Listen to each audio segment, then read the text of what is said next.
खुश हैं? आइए मेरे साथ बाइबल मुकद्दस को खोलिए और नहमिया की किताब उसका 3वां बाब 13वां बाब और उसकी 23 आयत से हम पढ़ेंगे। नहमिया की किताब उसका 13वां बाब और उसकी 23वीं आयत के अंदर लिखा है, उन्हीं दिनों में मैंने उन यहूदियों को भी देखा जिन्होंने अशदूदी, अमोनी और मुआबी औरतें ब्याह ली थी और उनके बच्चों की जुबान आदि अशदूदी थी और वो यहूदी जुबान में बात नहीं कर सकते थे बल्कि हर कौम की बोली के मुताबिक बोलते थे। सो मैंने उनसे झगड़ा करके उनको लानत की और उनमें से बास को मारा और उनके बाल नोच डाले और उनको खुदा की कसम खिलाई कि तुम अपनी बेटियां उनके बेटों को ना देना और ना अपनी बेटों के लिए और ना अपने लिए उनकी बेटियां लेना, क्योंकि शाह इस्राएल सुलेमान ने उन बातों से गुनाह नहीं किया, अगरचा अक्सर कौमों में उसकी मालिक कोई बादशाह ना था, वह अपने खुदा का प्यारा था और खुदा ने उसे सारे इस्राएल का बादशाह बनाया, तो भी अजनबी औरतों ने उसे भी गुनाह में फंसाया। सो क्या हम तुम्हारी सुनकर ऐसी बड़ी बुराई करें, अजनबी औरतों को ब्याह कर अपने खुदा का गुनाह करें? आमीन। कलाम मुकद्दस का पढ़ा जाना हम सबों के लिए बरकत का बाइस। सब तशरीफ रखें।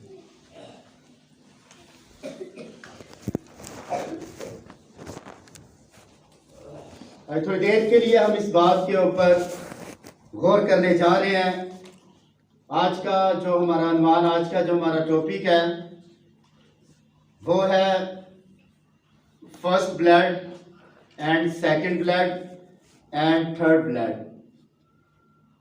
और ये हमने इसका पहला हिस्सा मैंने आपके सामने शेयर किया और आज खुदा के फजल से हम इसका दूसरा हिस्सा सुनने जा रहे हैं, ताकि आप कलाम की सच्चाइयों से आप वाकिफ हो सकें कि खुदा का कलाम जो लोगों की छानबीन करता है और तंबीह करता है और लोगों को समझाता है, ताकि आप खुदा के कलाम के मुताबिक जिंदगी बसर कर सकें। और आप सब जानते हैं कि चचेरे भाइयों के बारे में, तायाजाद के बारे में और खाला और फूफी के जो रिश्ते हैं, इनसे डायरेक्टली हम शादी कर सकते हैं या नहीं कर सकते। तो इसको मज़ीद हम आगे बढ़ाते हैं ताकि आप खुदा के कलाम की सच्चाइयों से वाकिफ हो सके।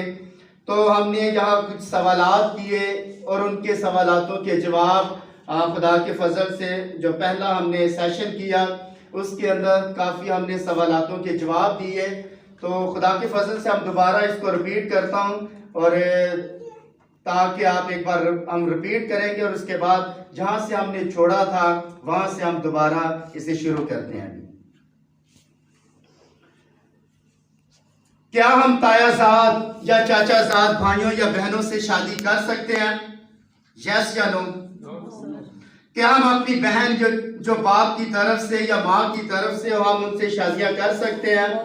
क्या बाइबल मुकद्दस चाची या ताई से शादी करने की इजाजत देती है?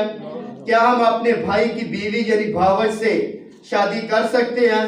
क्या हम अपने फूफी या खाला से शादी कर सकते हैं? क्या हम अपनी पोती या नवासी से ब्याह कर सकते हैं? क्या कोई मर्द या औरत किसी जानवर से अज़दवाज के रिश्ते को कायम रख सकता है? क्या हम अपनी बीवी और सास दोनों को रख सकते हैं? क्या बाइबल मुकद्दस इजाजत देती है कि हम अपनी साली से ब्याह कर सकते हैं? तो खूनी रिश्तों को बेपर्दा करने से दर हकीकत मुराद क्या है? यह हमने पिछली बार भी मैंने आपको बताया। बदन के लिए जो लफ्ज इस्तेमाल हुआ, बदन के लिए बसार लफ्ज इस्तेमाल किया गया है, यानी बदन, और बदन के लिए लफ्ज तन इस्तेमाल किया जाता है और तन के लिए अंग लफ्ज इस्तेमाल किया जाता है। ये पंजाबी जुबान के अंदर हम अंग भी कह सकते हैं, तन भी कह सकते हैं और बदन लफ्ज भी इस्तेमाल होता है। और उसके बाद हमने देखा कि अब्रानी जुबान के अंदर एक बसार लफ्ज इस्तेमाल किया गया है, यानी जिस्म के ताल्लुक से बात की गई। और उसके बाद हमने देखा एक इब्रानी ज़बान का लफ्ज है कानून। कानून का मतलब होता है शर्मगाह, और शर्मगाह के लिए जो लफ्ज इस्तेमाल किया गया है आप सब इसके बारे में जानते हैं अभी। और हाल ही के अंदर एक स्टेटमेंट आई, वारहम एक जिम्बाब्वे का वजीर आजम है, तो उसने एक स्टेटमेंट हाल ही के अंदर दी है और ये स्टेटमेंट फेसबुक के ऊपर लगी हुई है, अगर आप देखना चाहें तो देख सकते हैं। जिम्बाब्वे के वजीर आजम ने हाल ही के अंदर एक स्टेटमेंट दी और वो स्टेटमेंट ये है कि दो लड़कों ने आपस में शादी की और जो उन्होंने शादी की पता चला वजीर आजम तक ये बात पहुंची, अदालतों तक, तो वजीर आजम ने उन्हें जेल जाने का ऑर्डर किया। और जब वो जेल के अंदर चले गए तो वजीर आजम ने एक लेटर लिखा और लेटर के अंदर ये लिखा कि ये लड़के उस वक्त तक रिहा नहीं किए जाएं जब तक ये लड़के जेल के अंदर बच्चा पैदा नहीं कर लेते। उस वक्त तक ये दोनों लड़के जेल के अंदर रहेंगे और जब तक ये बच्चा पैदा कर ना ले उस वक्त तक ये रिहा नहीं किए जाएंगे। क्या स्टेटमेंट की आपको बात चली, पता चला इसके बारे में कि जब तक ये दोनों लड़के औलाद पैदा नहीं करते जेल के अंदर इन्हें रिहा ना किया जाए। तो मुझे ये बताएं, औलाद हो सकती है? ना कभी औलाद हो सकती है और ना ये दोनों लड़के जो हैं जेल के अंदर हैं ये बच्चा पैदा नहीं कर सकते। ये खुदा के कानून से हट कर है, ये बाइबल के कानून से हट कर है। तो हमने देखा शरीयत से पहले रिश्तों की कदर व कीमत क्या थी, इसके बारे में मैंने आपको बड़ी तफसील के साथ मैंने बताया। मैंने आदम की फितरत के बारे में बताया जो उसकी जान के अंदर थी, यानी आदम को खुदा ने अपनी छवि के ऊपर बनाया मगर नहाश को खुदा ने अपनी छवि के ऊपर ना बनाया। तो इसके बारे में मैंने आपको काफी डिटेल के साथ मैंने बताया। और आखिरी बात, आदम के अंदर खुदा ने फितरत के अंदर यह रखा कि आदम के अंदर मोहब्बत थी, खुशी थी, इत्मीनान था, तहम्मुल था, मेहरबानी थी, नेकी थी, ईमानदारी थी, हलीम था और उसके बाद परहेजगार था, रूह के फलों से भरा हुआ शख्स था। लेकिन जो नहाश था, जो साम था, ये अदन के अंदर जो सरपन था, इसके अंदर कोई क्वालिटी हमें नजर नहीं आती सिवाय हरामकारी के, नापाकी के, शहद परस्ती, अदावतें, झगड़ा, गुस्सा, तो फिरके, बुग़्ज़, तो फिरके और बिदतें और बदनजरी, खूनरेजियां, लालच, बदियां, मकर, बदगोई, बेवकूफी, शेखी और इनके अलावा ये बुराई से लदा हुआ शख्स था, याद रखें। तो इसके बारे में मैंने बताया। और ये बाग़े अदन के अंदर ये जो शख्स आपको नजर आ रहा है, इसको उर्दू के अंदर जो लफ्ज इस्तेमाल किया गया, सांप लफ्ज इस्तेमाल किया गया है। और इंग्लिश के अंदर लफ्ज सरपन लफ्ज इस्तेमाल किया गया, स्नेक नहीं। स्नेक का क्या मतलब होता है? सांप। लेकिन ये स्नेक नहीं, ये था सरपन। और सरपन के लिए लफ्ज इस्तेमाल किया गया नहाश। और नहाश का मतलब होता है जो इंतहाई खूबसूरत हो और जिसने खूबसूरती की हदें जहाँ ख़त्म हो जाती है वो इंतहाई, याद रखे, खूबसूरत था। और इसका नाम आदम ने रखा और आदम ने बड़े सेंस के साथ इसका नाम रखा और इसका नाम आदम ने नहाश रखा था। और उसके बाद ये अदन के अंदर हम सिलसिला देखते हैं आदम की फितरत के बारे में। और इसी तरह याद रखें, जब हम आगे आते हैं तो जो सरपन था, जो सरपन सीड हमें नजर आता है, यानी इसका जो बीज था, इसका बीज किस तरह नस्ल पैदा कर रहा है। और उसके बाद आदम की ओरिजिनल नस्ल और जो काइन की नस्ल थी इसके बारे में, और उसके बाद किस तरह आगे नस्लों का क्रॉस हुआ, तो इसके बारे में हम बड़ी तफसील के साथ हम सीख रहे हैं और आज इसको हम आगे बढ़ाते हैं। आदम की फितरत, आदम की आगे हमने आदम तक देखा, लेकिन आगे जो इसकी फितरत है, आगे हाबिल, सैद, अनोस, कहनान, महललेल, यार, हनूक, मतुसेला, लमक और नूह, इनके अंदर जो फितरत हमें नजर आती है, क्या इनकी फितरत हमें आदम के साथ टैली करती हुई नजर आ रही है या नहीं नजर आ रही? और इनकी फितरत काइन, हनूक, अयाद, महुएल, मतुसाएल, लमक, शाबल, तुबल, काइन, क्या इनकी नस्लें, जो इनका सीड था, इनका बीज था, क्या अपने बाप के ऊपर था या नहीं? इसके बारे में आज मैं आपको डिटेल के साथ बताऊंगा। और सुनिए,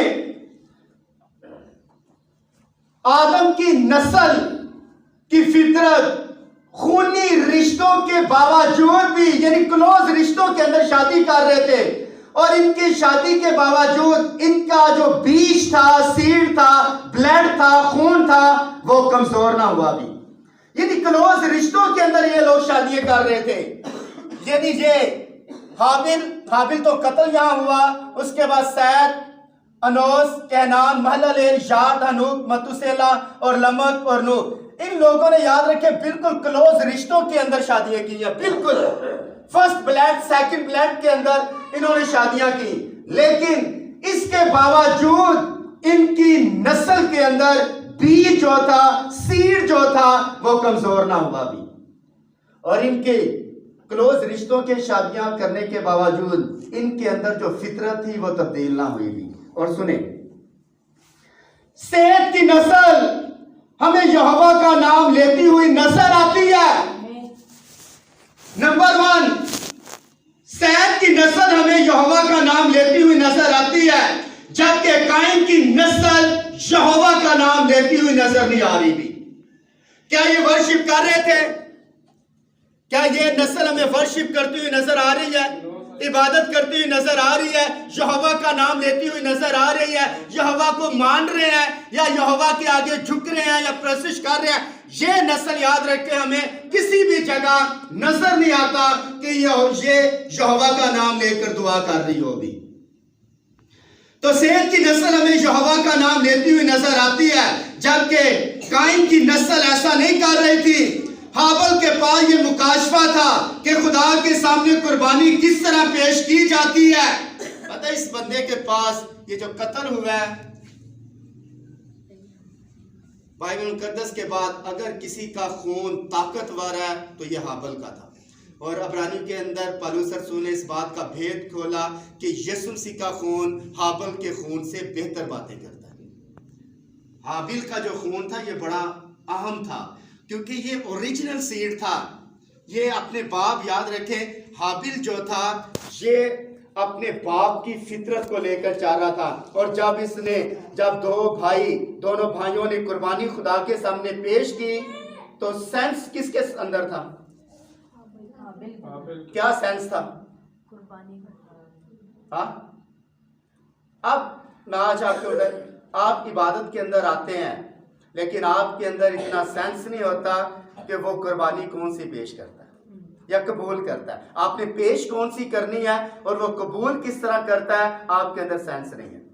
आप चर्च के अंदर आते हैं, इबादत कर रहे हैं, प्रशिश कर रहे हैं, कलाम सुन रहे हैं, सब कुछ कर रहे हैं, लेकिन इतना सेंस नहीं है कि खुदा कुर्बानी कौन सी पसंद करता है। और यही सिलसिला, याद रखें, अब इसके अंदर, काइन के अंदर ये क्वालिटी नहीं थी, काइन के अंदर ये फितरत नहीं थी। काइन जब खुदा के हुजूरी में हदिया लेकर आया तो किन चीजों का लेकर आया? खेत का, फलों का हदिया खुदा के सामने पेश कर दिया, जबकि हाबिल ने किस चीज का हदिया पेश किया? चर्बी और खून का हदिया, याद रखें, खुदा की। और हाबिल, ये बात याद रखें, आदम ने अपने बेटे को ये सिखाई थी कि खुदा खून की डिमांड करता है। और जब इनका लिबास खुदा ने बनाया, इन दोनों का जब खुदा ने लिबास बनाया, तो खुदा ने अदन के अंदर एक बड़ा ज़बा किया था और उससे ज़बा करके इन दोनों का लिबास बना डाला भी। और खुदा हमेशा, याद रखे, खून की डिमांड करता है। खून के बगैर मखलस ही नहीं है भी। हाबिल के पास ये मुकाशफा था कि खुदा के सामने कुर्बानी किस तरह पेश की जाती है। काइन के पास कुर्बानी पेश करने का कोई मुकाशफा नहीं था, सेंस नहीं था कि खुदा की हज़ूरी में आते किस तरह। अब मुझे ये बताएं, आपके अंदर इतना सेंस नहीं है कि प्रस्तिश को आप गुजार कर आते हैं, और अभी भी हमारे लीडरशिप के लोग घरों के अंदर बैठे हुए हैं और कईयों का पता ही नहीं है कि वो गए किधर है। तो जब आप प्रस्तिश को मिस करते हैं या प्रस्तिश के अंदर आते हैं, मैंने यहाँ आपको बात सिखाई, प्रस्तिश आपको तोड़ती है सर। प्रस्तिश आपके अंदर कोई जगह बनाती है ताकि बीज आपके अंदर डाला जाए, और जब आप 11 बजे आते हैं तो बीज आपकी जिंदगी के अंदर काम नहीं करेगा, क्योंकि हार्ड जमीन होती है, सख्त जमीन होती है, इसलिए बीज आपकी जिंदगी के आपके अंदर असर नहीं कर रहा। जब आप प्रस्तिश के अंदर आते हैं तो आपको याद रखिए जरखेज किया जाता है जमीन को ताकि बीज डाला जाए, और यही जो सेंस है याद रखें, ये सेंस हाबिल के काइन के अंदर नहीं था, केन के अंदर नहीं था। और सुने आगे, नंबर 3, हाबिल रास्तबाज और हलीम था जैसे उसका बाप था, और वो कभी भी गज़बनाक ना हुआ। लेकिन जो फितरत इब्लीस के अंदर थी वो नहाश के अंदर थी। अब लिखे, जब वो आसमान से गिरा, ऐ सुबह के रोशन सितारे तू क्यों कर आसमान से गिरा। जब आसमान से गिरा तो उसने अपने दिल के अंदर ये इरादा किया, गजबनाक हुआ। उसने कहा कि मैं खुदा ये सितारों से भी ज्यादा अपना ऊंचा तख्त रखूंगा। अब उसके अंदर कहर है, गजबनाक है, और लिखा है वो शेरे बब्बर की तरह धाड़ता फिरता है कि किसको फाड़ खाए। हाबिल रास्तबाज और हलीम था जैसे उसका बाप था, लेकिन कभी भी वो गज़बनाक ना हुआ। और सुनिए, जो फितरत इब्लीस के अंदर थी वो नहाश के अंदर आई, और यही फितरत काइन के अंदर आई, इसलिए वो गज़बनाक हुआ और उसने अपने भाई को कत्ल कर डाला भी।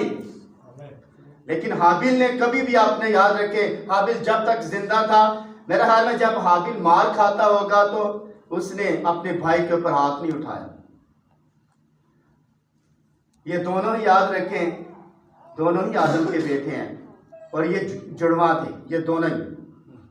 ये मैं आपको एक स्टडी करवाऊंगा, ये हाबिल और ये काइन जुड़वा थे, एक ही दिन की पैदाइश हुई थी। और सुनिए, आदम की ओरिजिनल नस्ल ने जमीन पर किसी का खून ना बहाया, और यही बात याद रखे। सुने, हाबिल ने सैद, अनोस, कहनान, महललेल, शाद, हनूक, मतुसेला, लमक और नूह और आगे नस्लें, कभी भी रास्तबाज ने जमीन के ऊपर खून नहीं बहाया भी, लेकिन इन नस्लों ने याद रखे रास्तबाजों का खून बहाया भी, इन नस्लों ने। और आज अगर आप किसी से लड़ाई झगड़ा करते हैं या गज़बनाक होते हैं या गुस्सा आपके अंदर है या क्या है, और आज आपको बताना, जब बाइबल मुकद्दस के अंदर लिखा है खफगी अहमकों के सीने में रहती है, और ये खफगी किसके अंदर थी? ये काइन के अंदर थी खफगी। ये जो गुस्सा और ये जो खफगी है दिल के अंदर रखना, ये काइन की नस्ल काम कर रही थी ऐसा। और सुने, जबकि काइन की नस्ल ने जमीन पर रास्तबाजों का खून बहाया, और 5वें नंबर के ऊपर हाबिल की नस्ल हमें चरवाहों का काम करती हुई नजर आती है। मसलन हाबिल कौन था? हाबिल काम क्या कर रहा था, ड्यूटी क्या करता था? चरवाहा। अब्राहम कौन था? इसहाक कौन था? याकूब कौन था? दाऊद कौन था? और सबसे बड़ा चरवाहा यीशु मसीह है। नस्ल देख याद रखिए, यीशु मसीह भी चरवाहा। लिखे, मैं अच्छा चरवाहा हूँ और अच्छा चरवाहा अपनी भेड़ों के लिए। और अब काइन की नस्ल जमीन के ऊपर हमें काम करती हुई मुख्तलिफ नजर आती है, और काइन की नस्ल जो पहला काम करती नजर आ रही है वो है बीन और बांसुरी बजाने वाले। बीन और बांसुरी बजाने, ये जो बीन और बांसुरी बजाने वाले, यानी खान साहब, ये जो फिल्मी गाने गाते हैं या इस तरह के जो हरकतें करते हैं, ये सारे के सारे कायन की नस्ल। मसीह के अलावा अगर कोई भी आप गाना गाते हैं तो ये कायन की नस्ल काम कर रही है। ये बीन बांसुरी यानी खान साहबी का जो सिस्टम है, ये बीन बांसुरी बजाने वाले, ये कायन की नस्ल। इन्होंने चरसे पी होती हैं और चरस पी कर, याद रखें, ये प्रशिश कर रहे होते हैं। ये कायन की नस्ल ऐसा काम करती है। बीन और बांसुरी बजाने वाले, पीतल और लोहे के सब तेज हथियार बनाने वाले, जितने भी जमीन के ऊपर वेपन इस्तेमाल किए जा रहे हैं, ये सारी कायन की नस्ल काम कर रही थी। कायन की नस्ल वेपन, हथियार, लोहे के, पीतल के हथियार और इस तरह जितने भी वेपन्स दुनिया के अंदर, ये चाकू छुरियां जो इस्तेमाल करते हैं, ये सारे वो नस्ल इस्तेमाल कर रही थी। सवाई सब्जी काटने के, सवाई सब्जी काटने के बाकी ये काम ये सारे यही कर रहे थे। कायन की नस्ल हमें वीर बांसुरी बजाने वाले और पीतल और लोहे के तेज हथियार बनाने वाले नजर आते हैं, और कायन की नस्ल हमें कत्ल करती हुई नजर आती है। और 2 शादियों का आगाज कहां से हुआ? लिखा है 2 शादियां किसने की? पैदाइश की किताब मेरे साथ निकालें।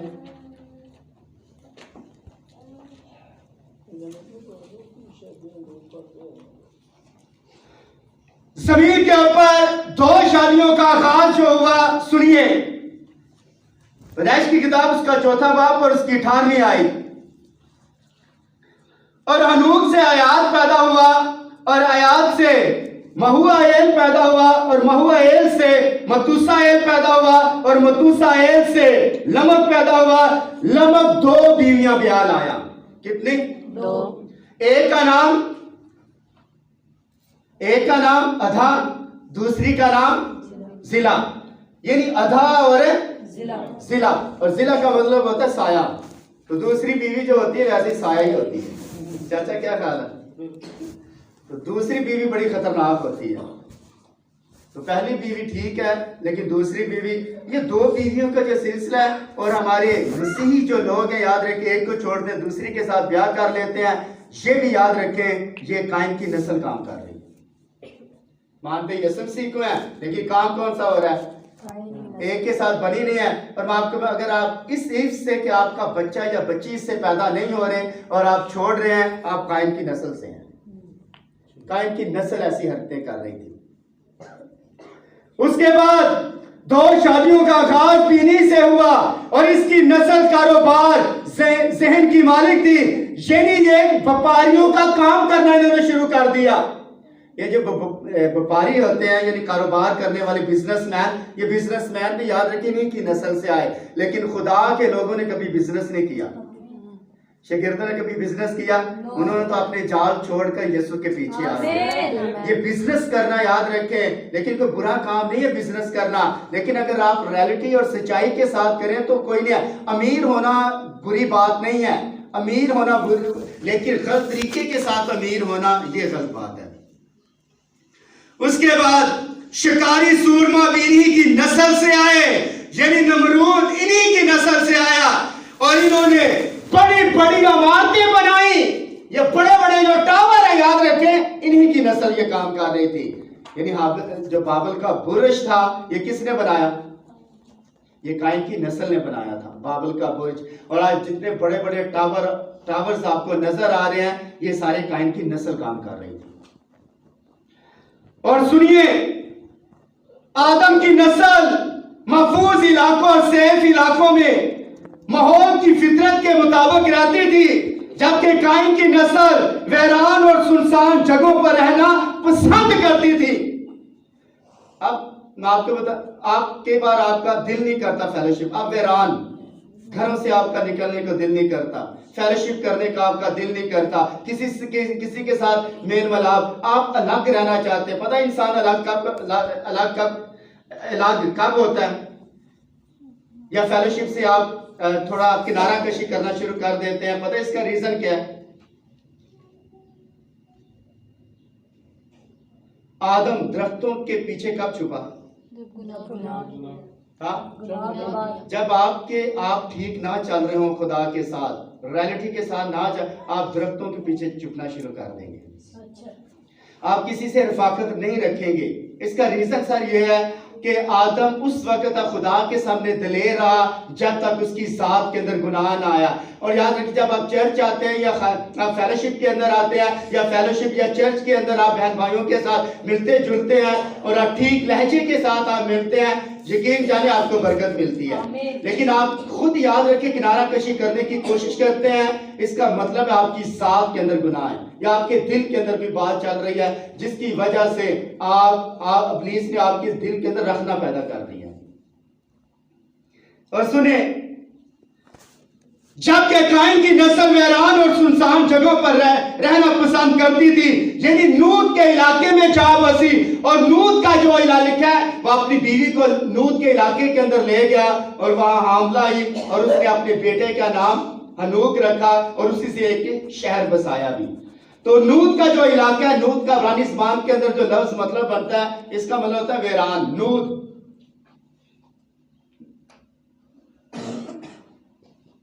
नूद का मतलब होता है वीरान। अब जो वीरान है, नूद का इलाका यानी वीरान जगहों के ऊपर, यानी फेलोशिप जो है याद रखे आपकी पब्लिक के अंदर होनी चाहिए, ना कि किसी वीरान जगह के ऊपर। वीरान जगह के ऊपर आपने किसके साथ फेलोशिप करनी है। और सुने, आदम की नस्ल अपने बच्चों और इलाकों के नाम की फितरत और माहौल के मुताबिक नाम रखती थी, जबकि काइन की नस्ल इनकी कॉपी कर रही थी। और इसमें नाम आया एक हनूक, तो इसने भी अपने बेटे के नाम के ऊपर क्या रख दिया, हनूक। हनूक ओरिजिनल नस्ल के अंदर एक आया, और इसने भी याद रखे काइन ने एक शहर बसा दिया और इन्हीं की कॉपी करके इन्होंने हनूक नाम रखा। और आज बहुत सारे लोग हैं जो कॉपी करके नाम रखते हैं अपने सेंस के साथ नहीं। मैंने यहाँ कई बार आपको मैंने बोला, जब आप अपने बच्चों का या बच्ची या बच्चे का नाम रखते हैं या कोई भी आपसे पूछता है, तो बड़े सेंस के साथ उनका नाम रखें। आप उसका नाम आपके बेटे या बेटी की शख्सियत के ऊपर सारी कब्र तक याद रखें असरअंदाज होता है। कुछ नाम ऐसे हैं जिनका कोई मायने नहीं होता, जिनका कोई मायने नहीं है। हम याद रखें, इंडिया के नाम अक्सर जो पॉपुलर जो स्टार है, फिल्म स्टार, उनके नाम अपने बच्चों के रख लेते हैं। तो पाकिस्तानी जो स्टार है उनके नाम भी हम रख लेते हैं। और जो इधर मोहल्ले के अंदर कोई अच्छा नाम आपको लगे वो आप नाम रख लेते हैं। कभी ऐसा ना करें, कभी भी ऐसा ना करें। अपने बच्चों का नाम या तो पास्टर से पूछें या खुदा से पूछें कि खुदा अपने बच्चे का नाम क्या रखूंगी। मैंने यहाँ कई बच्चों के नाम रखे हैं, लेकिन उनकी फितरत के मुताबिक मैंने रखे हैं। जब वो बड़े होंगे तो एग्जैक्ट उनकी फितरत के मुताबिक ही वो आगे काम करेंगे। तो ये सेंस खुदा देता है, याद रखें। और सुनिए, आदम की छवि और सूरत और फितरत पर उसकी औलाद पैदा हुई।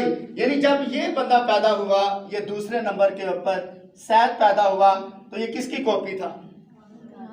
क्या लिखा हुआ है इसके बारे में? क्या लिखा हुआ है सैद के बारे में? लिखा है, और आदम फिर अपनी बीवी के पास गया और उसके एक और बेटा पैदा हुआ और उसने उसका नाम सैद रखा। और वो कहने लगी, खुदा ने हाबिल के जिसको काइन ने कत्ल किया मुझे दूसरा फरजंद दिया। तो ये बिल्कुल याद रखें, लिखा है आदम 130 बरस का था जब उसकी सूरत और छवि का एक बेटा उसके हाथ पैदा हुआ और उसने उसका नाम सैद रखा। ये जो सैद था एग्जैक्ट याद रखें, समझ आदम था, आदम कॉपी था उसकी। इसके अंदर सेंस, आगे नस्ल बढ़ाने का सिलसिला, इसकी फितरत, माहौल को देखकर सब कुछ कर रहा था, एग्जैक्ट अपने बाप जैसे काम कर रहा था। और याद रखें, आज भी बच्चे बाप के ऊपर ही जाते हैं। एक बच्चा होता है जो बाप के ऊपर जाता है। अगर बाप चरस पीता है तो बेटा भी एग्जैक्ट चरस पिएगा। अगर बाप सारे काम नहीं बाप के ऊपर जाते, लेकिन कुछ खुसूसियात जो बाप की डिलीवर हो जाती हैं। बाप सिगरेट पीता है तो याद रखिए, चेक करें, अगर आपका शोहर सिगरेट पी रहा है, उसकी फितरत एग्जैक्ट अपने बाप जैसी है। रसवार खाता है, झूठ बोलता है, तो ये सारे काम याद रखिए, वो सारे एग्जैक्ट करें, टैली करें कि इसके बाप जैसी फितरत है या नहीं है, एग्जैक्ट वही काम करेगा। चोरी बाप करता है तो बेटा भी याद रखिए चोरी करेगा। हद से ज्यादा शैतान है तो बाप भी याद रखिए चाहे छोटा ज्यादा शैतान हो, शरारती हो। तो एग्जैक्ट चेक करिए और सुनिए।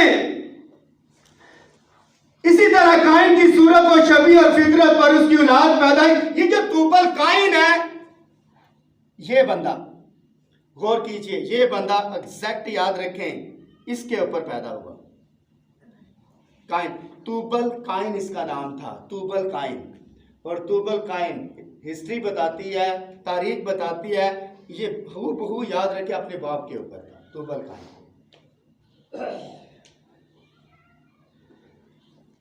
आदम के नसबनामे में हमें औरत का जिक्र नहीं मिलता क्योंकि ये ओरिजिनल बीज था। जबकि काइन के नसबनामे में हमें औरतों का जिक्र मिलता है।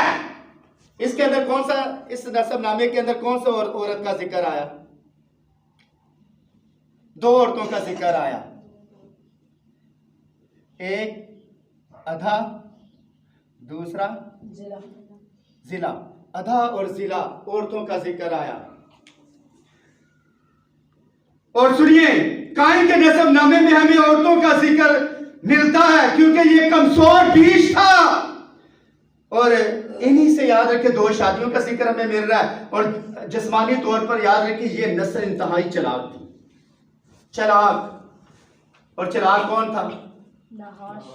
लिखा है सांप कुल दश्ती जानवरों में चलाक। और ये जो चलाकियां हम करते हैं, ये चलाकियां मैं आज आपको बताना चाहता हूं, जितने आप चातर बनने की कोशिश करेंगे, इब्लीस आपको यहां से पकड़ लेगा। चातर बंदे को पकड़ता है, चलाक बंदे को, जो चाचे की तरह मासूम हो या तो वो उसको नहीं पकड़ेगा। चलाक बंदे को पकड़ता है, चलाक बंदे को, चलाक बीबी को, चलाक मर्द को, वो उसको पकड़ेगा। और उसको अपने, फिर याद रखिए जो इब्लीस का जो जलाल है, उसकी अपनी शान और शौकत है, उसके मुताबिक उसके साथ डीलिंग करेगा।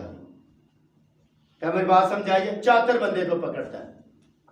देख लें, चातर बंदे आपको बाइबल मुकद्दस के अंदर हजारों नजर आएंगे और उन्हीं को उसने इस्तेमाल किया। और आगे बढ़ते हैं,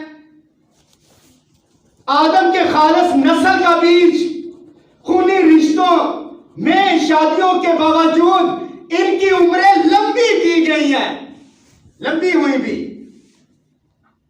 अब आदम के खालिस बीज जो था, याद रखें, इन्होंने जब आपस में शादियां की हैं तो इनकी जो उम्रें थी, याद रखें, वो लंबी हुई हैं। खूनी रिश्तों के बावजूद भी इनकी उम्रें लंबी हुई हैं। और ये जो बंदे थे, उन्होंने खूनी रिश्तों के बावजूद इनकी उम्रें, याद रखे, बिल्कुल याद रखे, इनका जिक्र ही नहीं मिलता। सुने, आदम ओरिजिनल था। तूफान से पहले जब उम्रों का आगाज हुआ तो आदम से लेकर नूह तक मैं आपको बताना चाहता हूं, आदम 930 बरस का हुआ। जबकि इस बंदे की कितनी उम्र थी? आज की कितनी उम्र थी?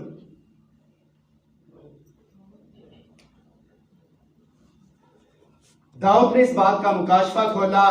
दाऊद ने कहा, दगाबाज ने खूनी कदी अदियो मर ना पावे। दगाबाज ने खूनी कदी अदियो मर ना पावे। जो दगाबाज आदमी है, जो खूनी है, वो आधी उम्र में, याद रखे, जमीन में जाएगा, लेकिन सादक अपनी पूरी उम्र में आसमान के ऊपर जाएगा।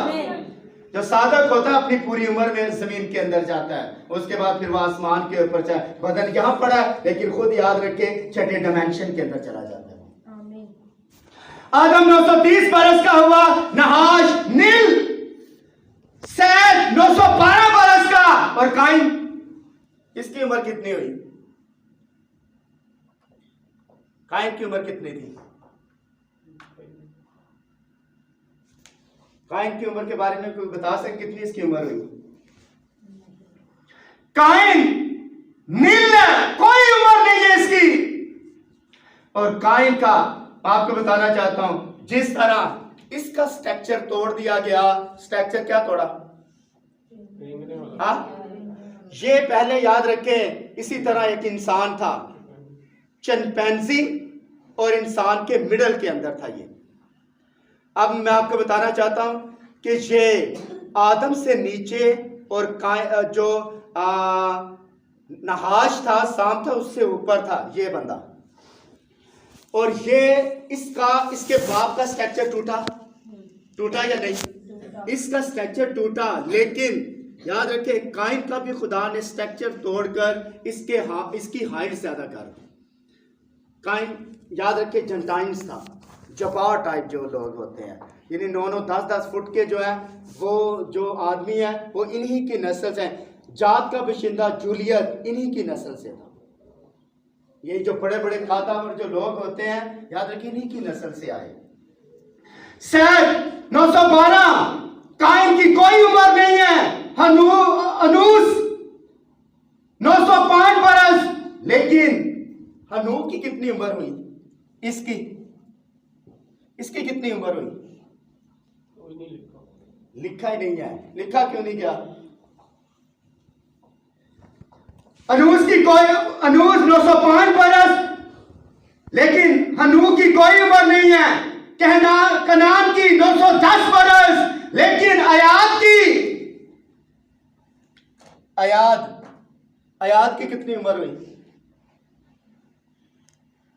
सर नील है, कोई उम्र नहीं है इनकी। महललेल 895 बरस, महुएल कोई उम्र नहीं है। याद 962, मतुसाएल कोई उम्र नहीं है। हनूक 365 बरस, लेकिन लमक इसकी कोई उम्र नहीं है।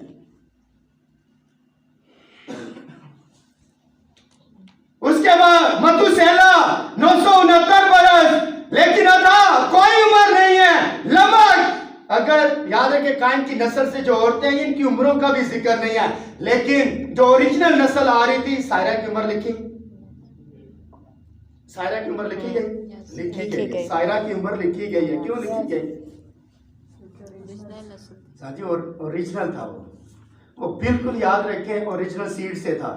लमक 950 बरस, खालस बीज का याद रखे। आज सुनिए, इनकी उम्रें, इनकी फितरत बिल्कुल नील है, लेकिन ओरिजिनल नस्ल का सारा बायोडाटा हमें बाइबल मुकद्दस में नजर आता है। याद रखें, क्योंकि ओरिजिनल बीज है। और यही बात है, याद रखें, एक सुसियात नहीं, इनके जिस्म के अंदर हजारों सुसियात थी, क्योंकि ओरिजिनल थे। और उसके बाद मैंने आपको बताया, नहाश की कोई उम्र नहीं है, काइन की कोई उम्र नहीं है, हनूक की कोई उम्र नहीं है, अयाद की कोई उम्र नहीं है, महलूएल, मतुसेला, लमक, अदा, शाबल, यूबल, तुबल, काइन कोई उम्र नहीं है इनकी, एक भी नहीं है, किसी की दर्ज ही नहीं की गई। मैं आपसे सवाल करने जा रहा हूं, ऊपर देखें अभी रहना, इनकी उम्रें क्यों नहीं जिक्र आया? जरूरत क्यों नहीं पड़ी? जरूरत क्यों नहीं पड़ी भाइयों? इनकी जरूरत क्यों नहीं पड़ी? चाचा क्यों नहीं जरूरत? इनकी उम्रों की जरूरत क्यों नहीं पड़ी लिखने की? ये तो जो ऐसा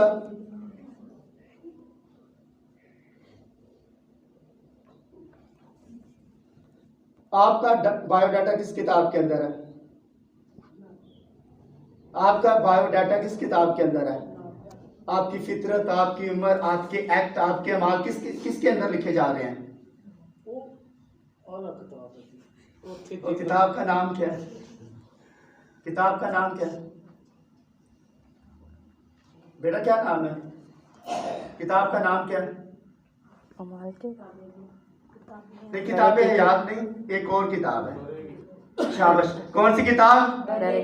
भरे की किताब के अंदर याद रखे, हमारा सारी सीवी यहाँ मौजूद है, बायोडाटा वहां मौजूद है, आपकी उम्रें, आपके एक्ट, आपके अमाल, हर चीज याद रखे भरे की किताब के अंदर मौजूद है, क्योंकि फरिश्ते आते हैं और आपके अमाल को लिख कर ले जाते हैं। इवन कि आप किसी भी जगह बैठे हो, आपके अमाल याद रखे फरिश्ते लेकर लिख कर वहां ले जाते हैं, क्योंकि आप बनाई आलम से पहले उस किताब के अंदर दर्ज किए गए हैं। और बड़े की किताब के अंदर, किताब हयात के अंदर तो नाम याद रखें,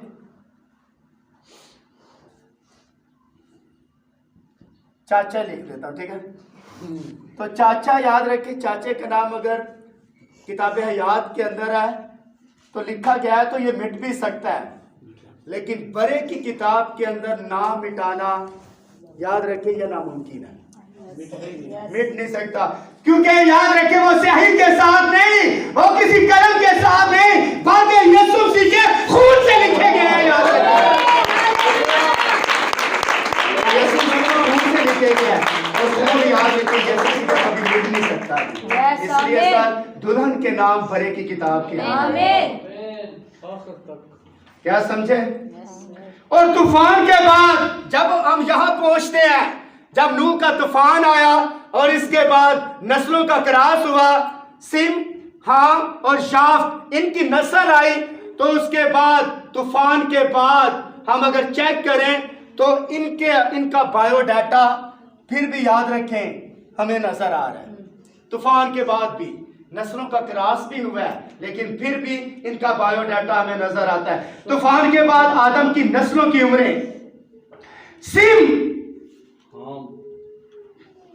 की जो उम्र है 600 बरस की हुई तूफान के बाद, और तूफान से पहले इनकी 900 उम्रें थी, लेकिन तूफान के बाद इनकी उम्रें 600 के ऊपर चली गई। और हाम की उम्र कितनी हुई?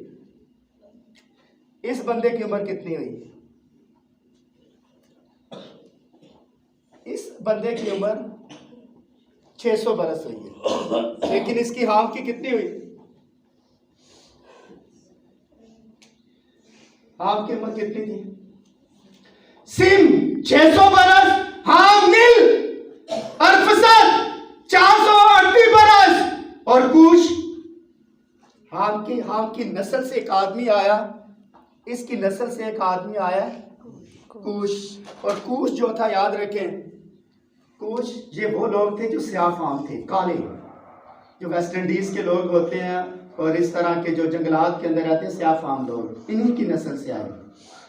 सिम 600 बरस, अरफसद 438 बरस, सैला 433 बरस, अबर 464 बरस, फालज 239 बरस, रहू 239 बरस, सरूज 230 बरस, नहूर 148 बरस, सरूज 230 बरस, तारा 205 बरस, अब्राहम 175 बरस, और सारा की कितनी उम्र हुई? अदार जिला की तो उम्र किधर मैंने लिखा था, इनकी कोई उम्र नहीं है। सायरा की उम्र 127 बरस है। कितनी? 127। सायरा की उम्र 127 बरस, इस्माइल 137 बरस, इसहाक 180 बरस, याकूब 147 बरस, यूसुफ 110 बरस, लावी 137 बरस, अमराम 137 बरस, हारून 123 बरस, और मूसा 120 बरस हुआ भी। ये ओरिजिनल नस्ल आ रही थी, लेकिन इनका तूफान के बाद इनकी उम्रों का जिक्र हमें दर हकीकत मैं आपको बता रहा हूं, इनका बीज जो था, इनका जो सीड था, इनका ब्लड जो था वो कमजोर नहीं हुआ। क्लोज रिश्तों के बावजूद भी इनकी उम्रें लंबी की गई हैं, लंबी हुई हैं। और आगे सुने, हाम की कोई उम्र नहीं है। कूश, मसर, फूद, कहनान, सबा, हवालिया, सदा, यस्बूसी, अराकी, हमाती, इनकी कोई उम्र बाइबल मुकद्दस के अंदर दर्ज, सारी नीलें याद रखी। वजह यह है कि काइन की नस्ल इसलिए नकारा है क्योंकि इनके अंदर ओरिजिनल बीज नहीं था, नकारा है। और आज याद रखिए, मैं आपको खुदा की हजूरी में ये बात कहने जा रहा हूं, जिस बंदे का कोई किरदार चर्च के अंदर नहीं है, चर्च के अंदर जमीन के ऊपर शायद आपका बड़ा किरदार हो, अगर चर्च के अंदर आपका कोई किरदार नहीं है, 100% मैं ये कह रहा हूँ, 100% ये बात कर रहा हूँ कि मैं भी कि आपका कोई खुदा के बारे में कोई इरादा ना हो। जब आप खुदा की कोई खिदमत, चर्च से मुराद आप, अगर कोई बंदा खुदा की खिदमत नहीं कर रहा तो खुदा के प्लान के अंदर नहीं है, वो बंदा खुदा के प्लान के अंदर नहीं है। अगर कोई खुदा खिदमत के अंदर सिंसियर नहीं है, या खिदमत करना नहीं चाह रहा, या खिदमत के अंदर हिस्सा नहीं लेता, और अपने आप को याद रख कितना बिजी कर लेता है जब चर्च का टाइम होता है या खुदा का काम होता है, मैं आपको, वो खुदा के प्लान के अंदर नहीं। वो ऐसे ही जैसे कायम की नस्ल फारग है। पता है क्रिकेट के अंदर कितने प्लेयर होते हैं? हाँ, 11 प्लेयर होते हैं, लेकिन 12वां और 13वां ये प्लेयर क्या कर रहे होते हैं? ये फारग प्लेयर है। ये इनका काम है पानी देना, उनके बैग उठाकर आगे पीछे करना, ये उनका काम है। लेकिन 11 प्लेयर अंदर, याद रखे, ग्राउंड के अंदर खेल होते हैं। 12वां और 13वां 14वां 15वां प्लेयर जो होता है ये बिल्कुल फारिग होते हैं अभी, और जो खुदा के लिए कुछ भी नहीं कर रहे, ये 12वें 13वें प्लेयर के अंदर आते हैं। क्या मेरी बात आपको समझ आई? तो खुदा ने चाहा तो इसको हम आगे बढ़ाते जाएंगे, और आगे नूह के ज़माने में असल नस्ल के कमज़ोर होने की वजूहात क्या हुई, यहाँ आकर यहाँ कमज़ोर जो बीज था, याद रखे, कमज़ोर ना हुआ। लेकिन जब जंटाइम्स पैदा हुए और जबार पैदा हुए, उस वक्त याद रखे इनके बीज के अंदर कमज़ोरपन का शिकार होना शुरू हो गया, आगाज हुआ। यहाँ से इनका सिम, हाम और जाफ जब पैदा हुए और इनकी नस्लें पूरी ज़मीन के ऊपर तकसीम हो गई, इनके बाद इनके नस्ल के अंदर कमज़ोरपन आना शुरू हुआ। और खुदा ने चाहा तो आगे हम मज़ीद इसको बढ़ाएंगे और इसको आगे लेकर चलेंगे, ताकि आप खुदा के कलाम की सच्चाइयों से वाकिफ़ हो सके। कितने लोगों को यहाँ तक समझ आई?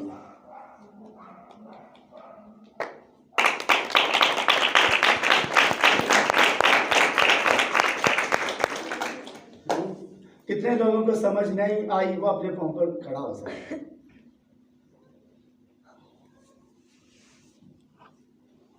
मेरे ख्याल में सबको समझ आ गई है। यहाँ तक आपको समझ आ गई, खुदा ने चाहा जिसको हम आगे बढ़ाएंगे, और असल जो है हम शादी के ऊपर बात करेंगे। ये मैं आपको कमज़ोर बीज और ताकतवर बीज के साथ लेकर चल रहा हूँ कि कहाँ जाकर कमज़ोर बीज हो गया और कहाँ जाकर इन्होंने क्रॉस इनका हुआ, और कहाँ नस्लें जाकर, याद रखे, बहन भाइयों के अंदर चाचा साथ और इस तरह शादियाँ करना इन्होंने शुरू कर दी। और आज पाकिस्तान के अंदर मैंने आपको बताया कि लोग क्लोज रिश्तों के अंदर शादियाँ कर रहे हैं। वो शुरू फिर हो गए। हाँ जी, बड़ी बात, तरक्की कर गए। तो ये जो मर्द हजरात जो हैं, याद रखें, ये आपस में रुसाई के काम कर रहे हैं, और इस तरह औरतों के साथ। और मैं पिछली बार भी बोला कि प्रोजेक्टर के ऊपर आपको मैं यहाँ दिखाना चाहता हूँ, प्रोजेक्टर लगाकर, कि दुनिया क्या कर रही है और किस तरह लोग शादी के अंदर, जिस्म से ने कहा था, जिस तरह तूफान के अंदर हुआ, नूह के तूफान के अंदर हुआ, लोग ब्याह शादी करते होंगे और इब्ने आदम आज लोग ब्याह शादी करते होंगे, लेकिन इब्ने आदम जिस तरह नूह के ज़माने के अंदर हुआ, एग्जैक्ट याद रखें, यीशु मसीह के आने से पहले ज़मीन के ऊपर वैसे ही होगा। लोग शादियाँ कर रहे हैं अपनी मर्जी से। और आज मैं आपको बताना चाहता हूँ आखिरी बात, अगर आप माँ बाप की मर्जी के मुताबिक शादियाँ नहीं करते, तो आप अपनी मर्जी से जो शादियां कर रहे हैं, ये शादियां नहीं होती। इन्होंने यहां आकर लिखा है, खुदा के बेटों ने इंसान की बेटियों को देखा और जिनसे चाहा उनसे ब्याह किया। दर हकीकत ब्याह नहीं किया, दर हकीकत जिनको चाहा उनको ले लिया और उनसे आगे नस्ल पैदा की। मैंने एक बार यहाँ आपको बताया कि